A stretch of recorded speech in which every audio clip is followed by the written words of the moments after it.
You're an advocate in so many ways now, but I want to get back to you and where you're at. I also want to introduce to everyone your sister, Kelly, and your mom, Granada, because I know how hard this has been. I know, Granada, that there were times where you couldn't figure out or grasp how this could happen to your daughter, who has always worked on the other side of this. And I know that was frustrating for you. It's flabbergasting, and there's other words you could use, but it's flabbergasting. When I remember their relationship and I remember how playful he was, I think I remember telling April all the times that I spent with him one-on-one, he wouldn't talk. And I don't know if that's key to a lot of those situations, but when I say talk, I'm not talking about, what's the weather or, time of day. I'm talking about real talk. He never gave us that. He never opened up. That's something I don't think he was able to do. He didn't have the ability to work out frustrations. And I think looking back, obviously you can find red flags, but the past is the past. I know that nothing can be done now to change that, but the future is still before you. And I know, just looking at the two of you, and I now see those smiles, because you still have a lot of faith and hope, I know, for your sister, right, Kelly? Oh, absolutely. I mean, I told her, very, very early on that, there is a reason that the events progressed the way that they did. And when she first got to the Shepherd Center, the first thing I said is, you're going to be an inspiration to somebody. I mean, she's looking at me like, am I? And I'm like, you are. You're supposed to be here.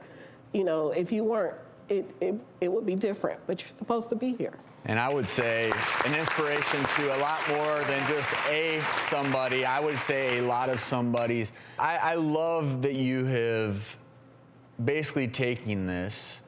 You're writing your own script now. I know that you're still dealing with a lot. And I think it is highlighting something that a lot of people don't realize, that sometimes as people are trying to progress to independence, financially, insurance, et cetera, often drops off the face of the earth. So for your particular case, we wanted to try to make things a little bit easier. So we did reach out to Michaela Corlett Black at the Relationship Wellness Center, who is offering you 6 months of counseling just as you continue to work through everything you've been through emotionally. But also, we know that you're trying to become more and more independent, and to help you move forward with this, one of the challenges is getting out of bed, as you acknowledged. So one of the things that we hooked up for you is Casper. They're going to donate a remote control adjustable bed along with mattress and bedding, so you can go ahead and begin your days independently. You don't have to worry about that.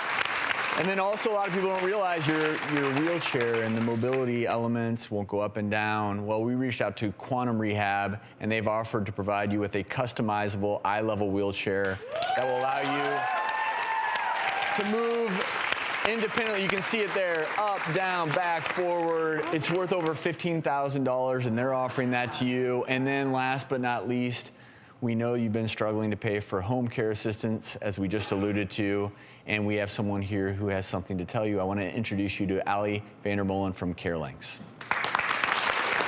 Hi, April. We've just been so impressed with your resilience and your sheer determination to maintain your independence. Like we all said, you're just an absolute inspiration to us all. And so at CareLinks, we really want to make sure that you have the support you need to just be as independent as you want to be. So I have the absolute amazing privilege to tell you that we're donating $10,000 of personal home care. We're going to help you find the right match that will help you stay as independent as you can at home. Thank you.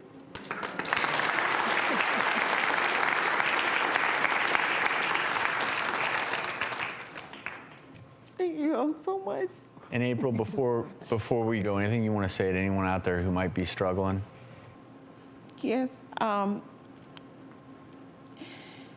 You don't have to be perfect, and you don't have to be afraid.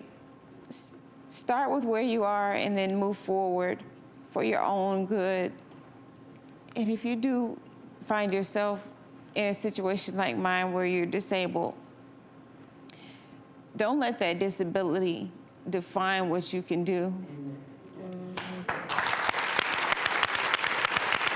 April, thank you for sharing your story. And if you or someone you know needs help, you can get anonymous, confidential help 24 hours a day, 7 days a week by calling the National Domestic Violence Hotline at 1-800-799-SAFE.